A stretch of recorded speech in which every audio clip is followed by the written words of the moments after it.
Manalah dicurinya rambutan orang ni. Banyak pula tu ha. Durian mana tu? Kat tepi bawah. Beli ke? Bagi ni. Bagi. Ada. Owner dia owner. Adin, kau tengok. Aku berisau tengok dia. Dia ambil diri je. Tak tahu lagu. Okey. Para ibu sedang berendam di sungai. Sungai apa? Sungai apa?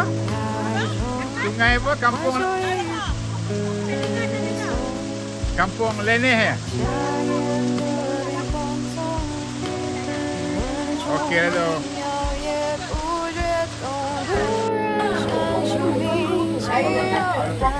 Yang bakar ya.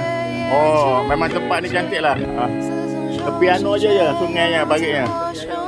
Air terjunnya, jeramnya. Oh, bukan senang nak cari tempat macam ni. Oh.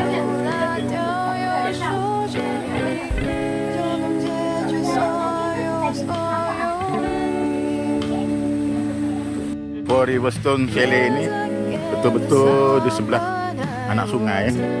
Anak sungai ini airnya memang bersih dan tenang, boleh mandi-mandi dan sebagainya. Dan teruskan ke sana ada yang terjun. Memang mana nak cari tempat yang cantik di sini, ada air terjun dia.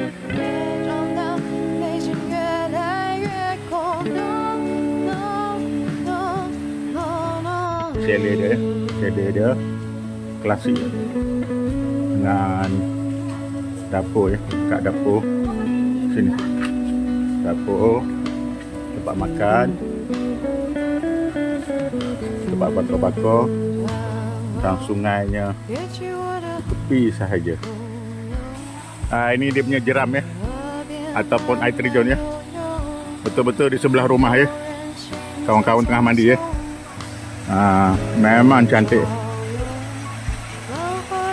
memang menarik air terjunnya. Naik ke atas sana ya, tapi atas sana agak curam sikit ya. Jadi di bawah ni boleh mandi-mandi. Ni air yang dalam sikit. Kedudukannya betul-betul ya, di tepi chalet ya.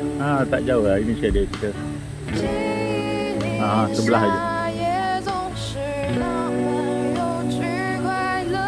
Ya.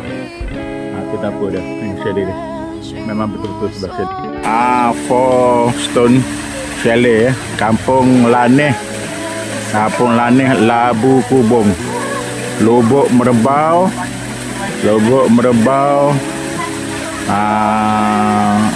Kuala Kangsar. Ini tempat dia. Memang cantik dan menawan ya. Di depan tadi ada saya ambil gambar ya. Untuk di tuan-tuan nombor telefon, kontak number. Kalau nak bersantai sini. Kami sekarang ni kena musim buah-buah, musim durian, musim buah manggis dan sebagainya. Memang kenyang makan buah ya. Okey. Ini Chalet Riverstone dikelilingi oleh bukit-bukit yang terdiri pada kebun-kebun durian ya. Durian lama, durian baru, segala-galanya ada ya. Jadi memang selesa di sini, ada air terjun dan sebagainya. Malang kat nyaman ya, suhunya rendah ya. Jadi inilah nikmatnya di Kampung Laneh, Lubuk Merebau ya, Labu Kubung, Lubuk Merebau. Jadi bolehlah tuan-tuan menikmati santai-santai di Kampung Laneh ini. Ini nombor telefon kalau tuan-tuan nak datang camping di sini. Riverstone Chalet and Camping ya. Boleh ke Merah, ke Omai, 8 ya. Jadi tempatnya tak jauh ya, daripada lebih kurang setengah jam daripada Pekan Kuala Kangsar ya. Tempat selesa dengan suasana dan air terjunnya. Selamat datang. Kebun durian kata-kata yang ni durian kahwin ya.